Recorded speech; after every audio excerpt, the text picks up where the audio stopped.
pizza-loving turtles, martial arts mayhem, and the secret of the ooze that started it all. We're asking the question, does Teenage Mutant Ninja Turtles 2 still kick shell? Or has it mutated into a mess? We're go ninja, going to find out if this radical sequel is still worth a watch. Grab a slice of pizza and your nunchucks because we're watching another movie at Grandma's.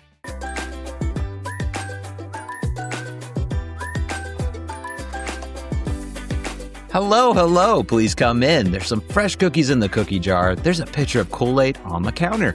Have a seat and make yourself comfortable. Welcome to Movies at Grandma's House, where we'd love to revisit our childhood memories of the films we watched growing up to answer the question, does it still hold up? And is it family friendly enough that even Grandma will approve? I'm your host, Isaac. Go Ninja, go! And this is Seth. Hey dudes, Cowabunga says it all. That's right. Welcome, Seth. It's great to see you. What is Grandma putting on for us to watch today? Today's 1991's Teenage Mutant Ninja Turtles 2, The Secret of the Ooze. That's right. So this is your proper spoiler warning. We're going to be talking about this film at length, what our memories are, what it was like revisiting today. So if you have not seen this film, consider yourself warned going forward. But before we get into it, while Grandma's messing with the VCR, let's look at the back of the film cover to get some film facts. So Teenage Mutant Ninja Turtles 2, The Secret of the Ooze, was released back on March 22nd, 1991. It had a budget of $25 million. The box office, $78.7 million. Looking around at reviews, IMDb sits at a 6 out of 10. Rotten Tomatoes, 36%. Letterboxd has a 2.9 out of 5. Currently, as of this recording, it is not streaming anywhere for free, so you're going to have to rent or buy in order to watch it in your own home. It stars Paige Turco, David Warner, Ernie Reyes Jr., among others. It's in association with New Line Cinema and 20th Century Fox. Last but not least, we got to hear, how does Grandma feel about this one? So Granny's family-friendly rating for Teenage Mutant Ninja Turtles 2 is a C+ for violence and adult themes. Okay, and if you have seen this film and you have memories, we'd love to hear them. So make sure you leave a comment down below what you would rate this film. What are some memories of, again, this is over 35 years coming up on its anniversary. We'd love to hear yours, so be sure to comment down below. Well, let's jump into this and start with our first memory. So Seth, what's your first memories with this film? So honestly, I remember watching this at an early age, but only a few scenes brought back memories. So Really? This was pretty fresh for me. I know I've seen it before, but it was pretty fresh. I haven't seen it in a very long time. That's interesting. Now, the first one has a lot of people saying, I can remember watching it, lots of memories. So that does make sense, but still surprising. I can recall my first memories. This was kind of the definitive Turtles, as much as the first one people really loved. There's a lot of scenes in this one I think they use for maybe advertising, for marketing. It feels like anyway. And it's interesting, if you look at the release date, this was released a year later. So maybe that's going to be in your fun facts. I'd love to hear something about the production, but that's still kind of fascinating that they did a quick turnaround. They were like, this is hot. We've got to strike while the iron's hot, so to say. And they came out and had this movie. So that's my memories of Teenage Mutant Ninja Turtle Mania. This was kind of the one that got pushed forward more so, at least in my experience overall. But again, this is going on now. Its 35th anniversary. It's going to be re-released in theaters in March of 2026. But still, all these years later, I have to know, what is your expectations when you're going back on the rewatch, or as you were saying, kind of fresh take on watching it? So really, I was just hoping that this improved on the original. I didn't have too much expectations out of this one. I wanted to keep an open mind and just go fresh and take it as it is. And that's what I did. Awesome. I was kind of along the same lines as you. I hope this at least is as good as the first. We talked about it, obviously, and reviewed that one. I enjoyed the first one. It has a lot of good moments of hey, this is actually well done. You have the Jim Henson uh, animatron, the puppeteers going on. So I was just hoping that maybe they improved on it or it was as good. And it had, what you want in a Teenage Mutant Ninja Turtles movie, really. Just have fun. Cowabunga dudes. Let's have some fun. And yeah, just the normal, see what my kids think of it, because they were kind of like, it's okay with the first one. So I was like, maybe they'll like this one better, but we'll find out.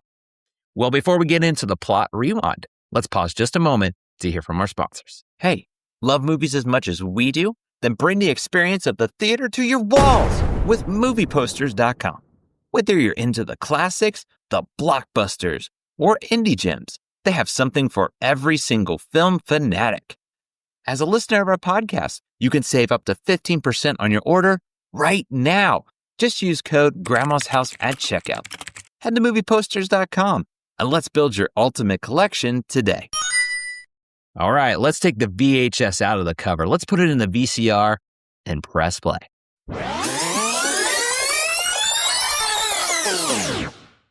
The heroes discover what made them who they are.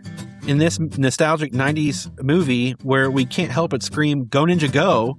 we get their origins, and also Shredder is back to terrorize New York. Will the Ninja Turtles be able to save the day, or will it all come crashing down? Find out as we put on this VHS at Grandma's. So that's it, folks. It is the sequel to the first Teenage Mutant Ninja Turtles.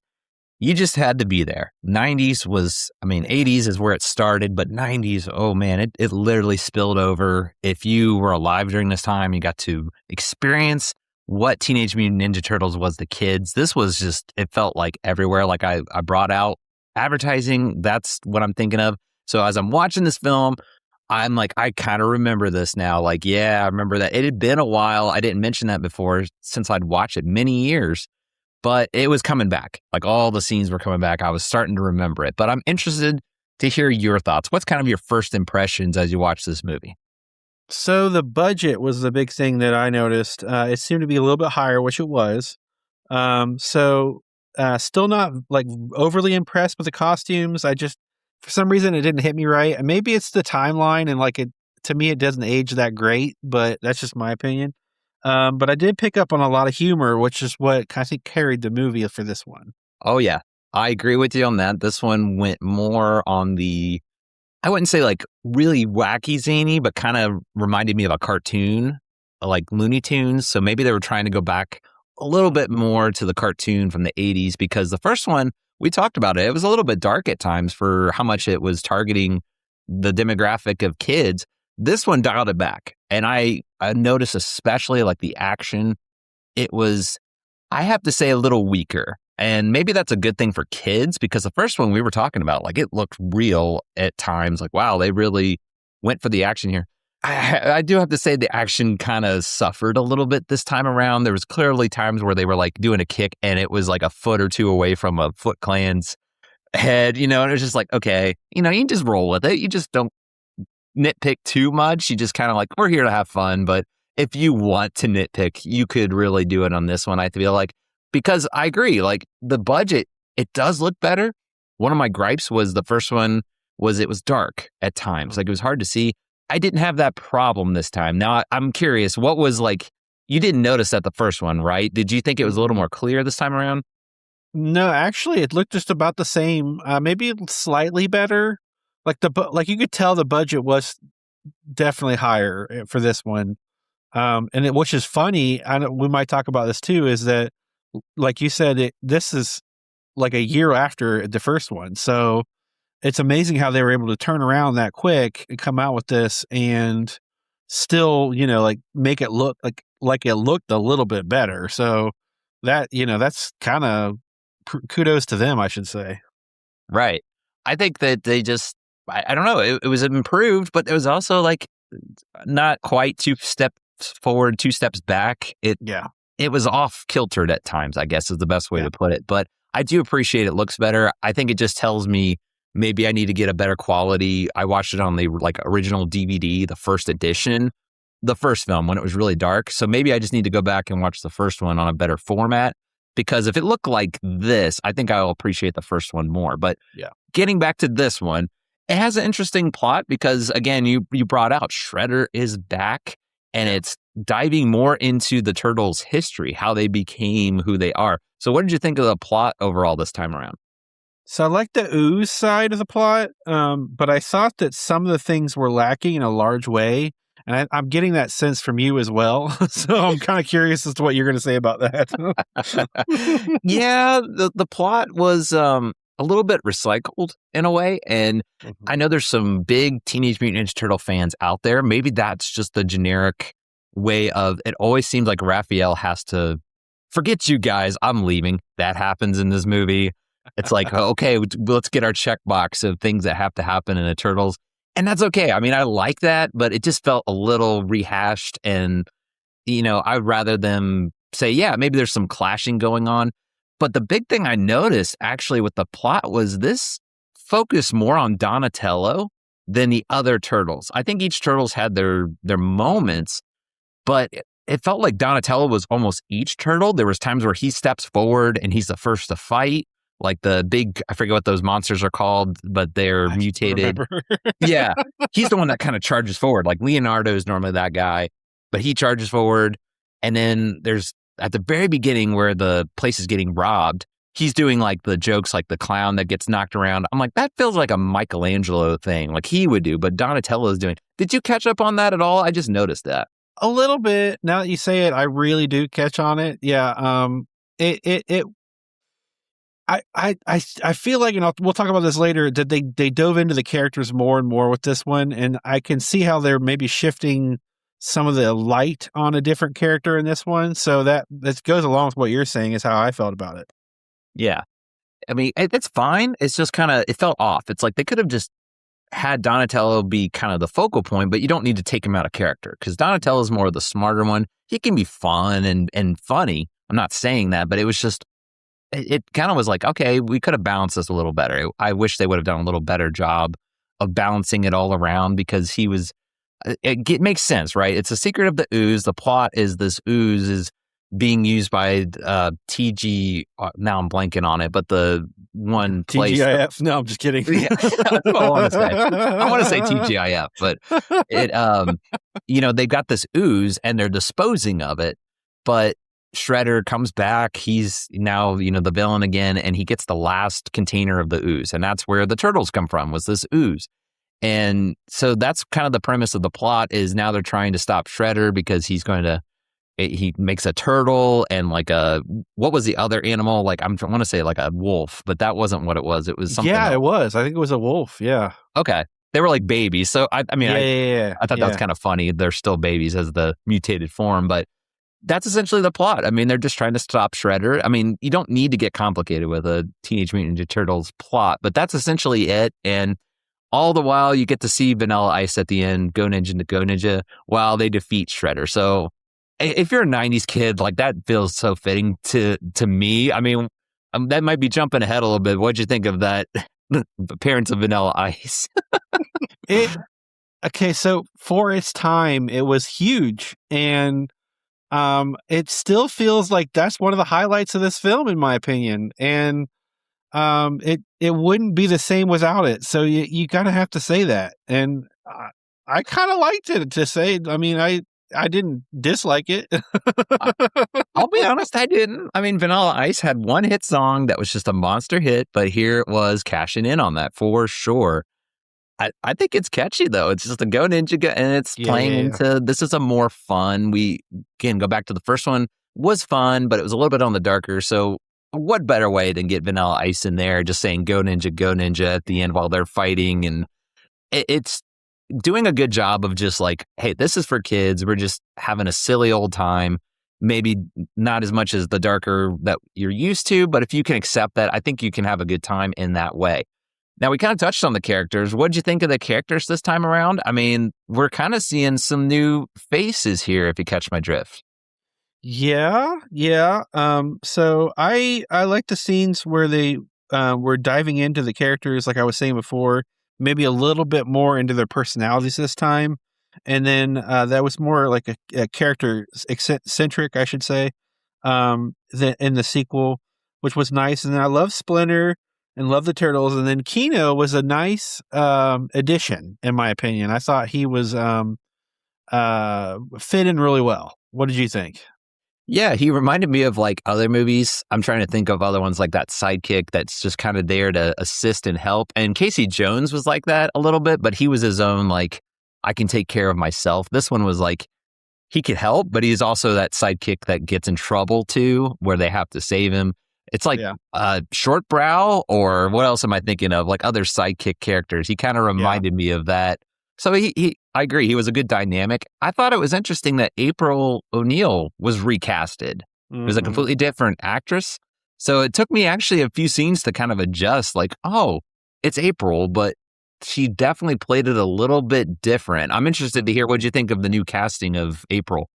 Yeah, I felt like she was even more spunkier, maybe, and maybe that's just me. But um, I, I'm kicking myself because I had a fun fact for this and I didn't write it down. But yeah, they didn't bring her back on purpose for sure. Man, It was interesting. I just don't remember exactly what it was. So maybe you should look that up. I would encourage people to look that up. Why she was recasted, but yeah, I liked her. I thought she did a good job, and some of the funnier lines in this movie were delivered by her. So yeah. Yeah, I think she did a good job. It just took me, I had to recalibrate or just be used to wait, because I was honestly expecting the other actress. I was And too. I want to say you're right. Like that was intentional. It wasn't like she said, no, I've got shooting schedules. I can't, or I don't want to come back. It was the studio. And Yeah, it was like something she said in the press, I I want think to so. say, Yeah, like now against. you're ringing some bells here. Okay. I faintly remember that when you mentioned that. I was like, that's right. There was something in the press that they didn't It was appreciate an what she action said. sequence. She didn't like it, and she made a big stink about it, and they cut her out of the second one. Yeah, Oh, that's what it was. Yeah. it can happen. There you go. It's happened to other actors, unfortunately, where they say something studio doesn't like, and at the end of the day, they have the final say. So, but it worked. Yeah. I agree Yeah. with you. Like she does a good job. Paige Turco is her name, and she has one of my favorite lines is she's cleaning up stuff, and she's just like, the rat is the cleanest one. So she does have that like spunk to her. I Yeah. agree with Yeah. with Yeah. you on that. But yeah, anything else? Quotes or anything else to kind of touch on? I got a few quotes. They're really short, but the one that I really liked one from Splinter was, "You have youth, and I have experience, but only those who fight now have both." I thought that was a good line. Insightful. Splinter to me, and I'll get into this, I think was my highlight of the film. Yeah. Um, but and then the next line I thought was funny. He goes, guys, I just thought of something. Two words that'll solve our housing problems. Timeshare." Oh yeah. Oh, There's some good lines. Like they wanted to go more comedy. I firmly believe, like you were bringing out before, they were trying to make this more fun for the kids. I mean, there's one part where it's a whole scene going on where they're trying to rescue Raph because yet again Raph breaks off and gets captured. I'll go back to that's another plot point. But they're going to rescue him, and they're like, the perimeter's too quiet. Yeah, a little too quiet. And then they take out some of the Foot Clans or whatever, like, well, that was easy. Yeah, a little too easy. And then they see Raph tied up and everything, and they're like, look, it's Raph. Yeah, a little too Raph. I love it. I love That's it. your humor. You're gonna enjoy those. They're corny, they're silly, but I mean, it does match their Teenage Mutant Ninja Turtles. That's how they always are. They're the cowabunga dudes. Come on, like let's have some fun with it. But yeah, there's some good times here. I wouldn't say this is more of their stronger of the films. There's some flaws there, Mhm. but I did like I was put a note. Shredder, when he becomes mutated, he's pretty cool. Like he Yeah. has like the things coming out. So I like how this, his costume changed when he yeah, mutated. yeah. Does it make sense? Not really. I mean, Ooze shouldn't change your costume. It should just change you, but I don't care. It looks cool. So, It was. Yeah. yeah, exactly. But, yeah, I mean, yeah, you said there's something else you want to touch on. Feel free. Anything else? So, yeah, I was like, I mentioned, Splinter was really for me like the highlight, and he's the master ninja, and the turtles look to him for guidance. But what was interesting was that he's a good fit because he has more experience than the turtles, and his sage advice helps them in many different ways. what I appreciated was how he sits them down and shares his knowledge and wisdom because his experience shows them the way, and he tries not to overact like overreact when they do crazy things, and that's super helpful to them. And I loved Splinter in this movie. I mean, it just he had more of a role. I feel like he probably had almost twice the lines as in the first one, and I just thought it was really well done. Yeah, they captured Splinter really well. His voice, that's a me thing, but his voice is a little bit on the just like, it feels like he couldn't get the words out a little bit. I don't know if that bothers other people, but I feel like you're like waiting on his lines. It's not terrible, but it was just kind of like, I wish they would have done a little better on that. But they captured Splinter otherwise. I mean, this was actually, I forgot to mention, dedicated to Jim Henson because it was released after Jim Henson had died. But I agree with you. There was one scene, it wasn't as good. Overall, I thought it was great. I like the special effects practical. They hold up a little better. But there were times where there was close-ups. Like you could see their necks. It looked like cloth and clothing. It wasn't masked as well. So I do agree it wasn't perfect by any stretch.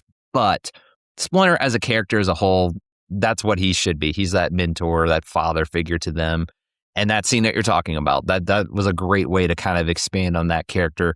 If you're not familiar with Splinter, I mean, everybody knows who Splinter is if you're a fan of the Teenage Mutant Ninja Turtles for sure. Okay. Well, you mentioned some fun facts, so I'm really interested. What you got? All right. So the entrance to the building, April's apartment, was one of the offices of Jim Henson's shop. Oh, so that's actually like that's a tribute to him, which I love. Yeah. That's awesome. That's truly awesome. The next one was that only Leonardo and Donatello used their signature weapons during combat in this movie. And I have another one. I'll call back to that. Awesome. So if you recall in the first one, I was trying to remember if it was the first one or this one. That's probably what I was remembering is they don't even use them. I've got even more, but I've got another one before that. So okay. The secret of the ooze, and you're going to love this or hate it, was supposed to be that it was created by aliens, but the subplot was cut. Maybe that could work, but I'm also thinking like 80s, alien sci-fi, how poorly that would age probably. Back then it would be okay, but I'm kind of glad it didn't go that route. Maybe they could have done it right, but yeah, I think that was with the budget, I'm not sure how they would have made it right, but I kind of like the idea. Like it's a neat concept. I don't know if they could have delivered it well, but it would have been interesting for sure. Right. I agree with that. Yeah. It would have been interesting.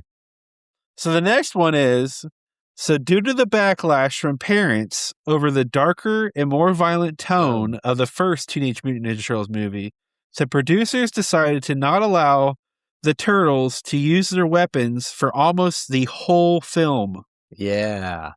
There you go. See, I thought I remember hearing that, but it was just that like years ago. It was in an article or something. So I was right. I kind of faintly remember that. That's awesome. And I'll call back to that later. Even not just fun facts. I'll call back to that later, but that's my opinion. Okay. All right. So are you ready? It's time for a fun fact trivia question. I am ready. I'm feeling good. I think I got this. I think you're going to get this one. So true or false? True or false? Guns N' Roses frontman Axl Rose was late to perform a concert in Tampa, Florida in 1991 due to watching the film. I don't know why that makes me Axl, it's someone on his door. Axl, you need to go. Hang on, I'm waiting for him to fight this Ooze guy. I don't know why that's so funny to me. I gotta say true, just for the fact that is hilarious to me. If it's wrong, it's wrong, but I'm gonna say true. It's true. How could it not be true? I mean how can I love it. Good job. Thank you, good sir. That's great. I love that. That's, I guess, a good way of maybe showing people like how big Teenage Mutant Ninja Turtles was. These big rock stars were so obsessed with it that they. I think it's funny because you're like them knocking on the door. So in that fun fact, there was there was a note that I didn't write down because it's too long. They said like his management saw that he was like really into the film and they didn't want to interrupt him. Like he was really immersed in it. And so they just like, well, we'll wait it out. And You could do that if you're a rock star, I guess, but that's still hilarious. Like, that's awesome. what were the fans thinking, man? They would That's be awesome. Oh, I'm sorry I'm late. I was watching the new Teenage Mutant Ninja Turtles. We're gonna dedicate this next song to Teenage Mutant Ninja Turtles because that's what I was doing before we Flash got breaks here. out and Go Ninja Go. You wonder if he did a cover song of it. Maybe that's why he was getting wrapped up in it. He really liked the music or something. Oh, I love that. I just love it for the thought. You're thinking of that event taking place. That's great. Well, that's a good one. It's so absurd. It has to be true. Or like, why would I come up with that? Like, how could I come up with that? Did a great job. You're right on it. You're right on it. I was thinking it's got to be true. So if it was made up, it would have been a good one. But nonetheless, I got it right. So I'm feeling great about that. Well, before we get to our reviews, we like to look around the net to see what other people's thoughts are, kind of get an idea. So Seth, what kind of reviews are you seeing out there? All right. So the first review is from, well, that's what I think anyway, says, nothing as good second time around, but ultimately everything was to be expected. 7 out of 10. I mean, I really butchered that one. That's all right. That's a great screen name. I'm kind of mad I didn't think of that one. That would be my screen name. That's what I think anyway. That would be my name. That might be my favorite, if not my favorite, one of my favorite, because, yeah, I'm a little mad, like, I didn't think of that one. So good comments there. I think if you look at it, maybe we'll see some more reviews out there, but I think a lot of people like the first one better. So that kind of goes along with what I've heard. So this next one will go along with our first episode. This is on the first movie. So Departed 07 said, too cute to be a Teenage Mutant Ninja Turtles movie, 6 out of 10. Too cute. It did, but we talked about it, how the production, there was backlash from parents. So they kind of had to scale it back a little bit. So I guess if you're expecting almost a continuation of the first one in that dark tones, I can get that. You're going to be maybe a little disappointed in that. And our last one was view_and_review says, sillier, but just as fun, 7 out of 10. That's a good review. I mean, if you like Teenage Mutant Ninja Turtles, I think you're going to have a good time with this one. It's still capturing the characters very well. My thing is, if you're going to answer the question, what is the secret of the ooze? It's oozing nostalgia and 90s. We didn't really talk about it, but at one point, the scientist has a glass of Bart Simpson from The Simpsons, and that just, you see that instantly, and you're like, oh, that's early 90s. I was waiting for an arcade with The Simpsons arcade, the Teenage Mutant Ninja Turtles, all that stuff. Man, it was, if you want nostalgia kick from the 90s, this does it for you. Absolutely. Okay, well, let's get to our kid test before we get to our reviews. This is something that Seth mentioned, and I thank him because I do such a terrible job bringing out the thoughts of my children. I have 4 children currently, all boys, but we still like to see if it passes the kid test. So my oldest is about 10 years old.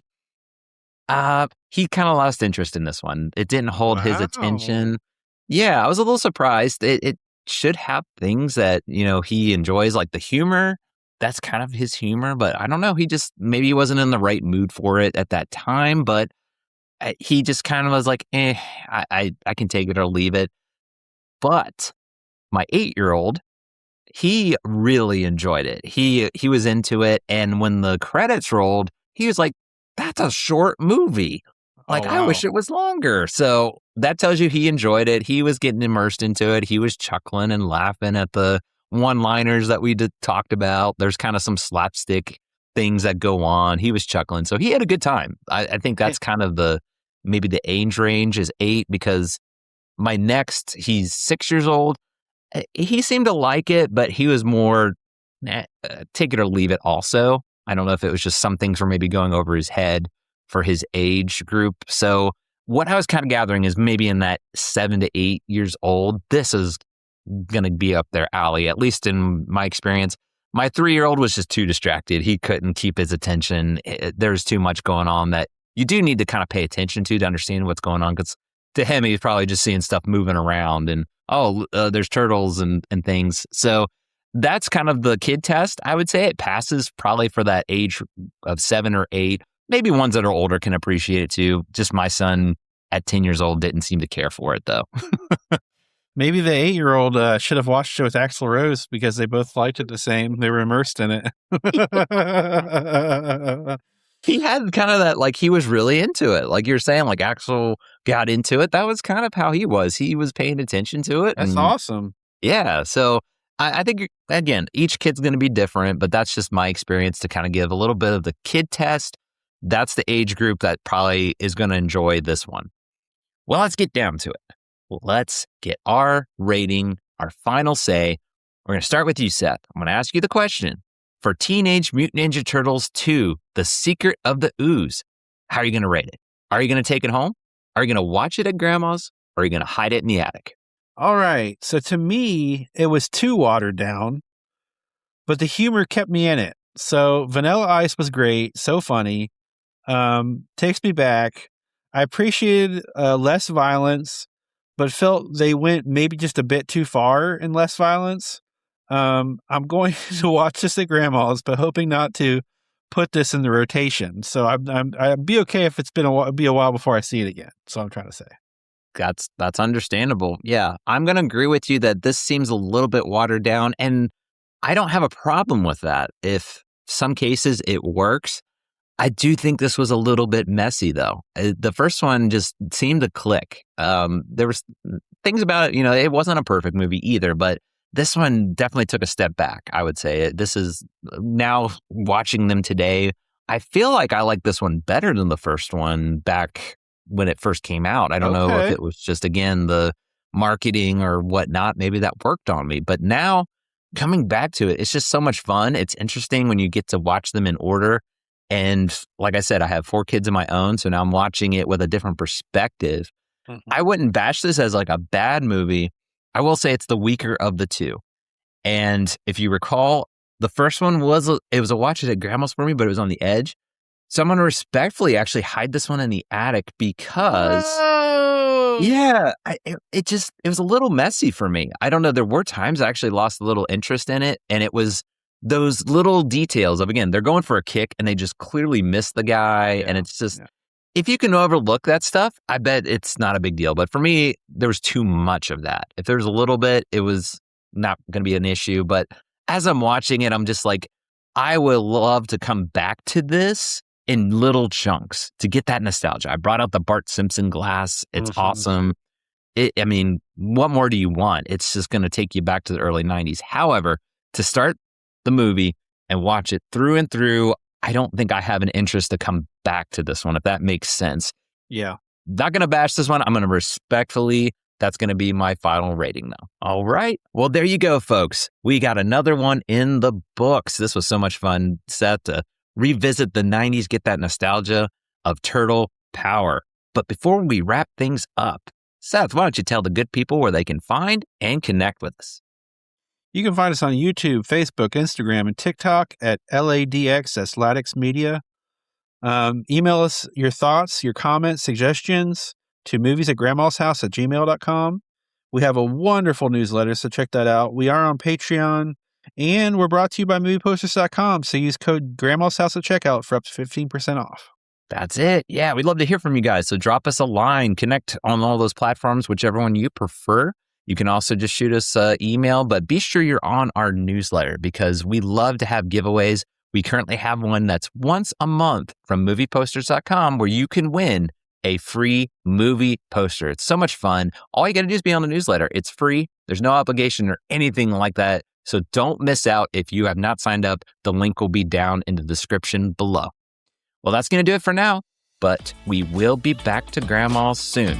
So in the meantime, remember to be kind and rewind. We'll see you next time. Hi, everybody.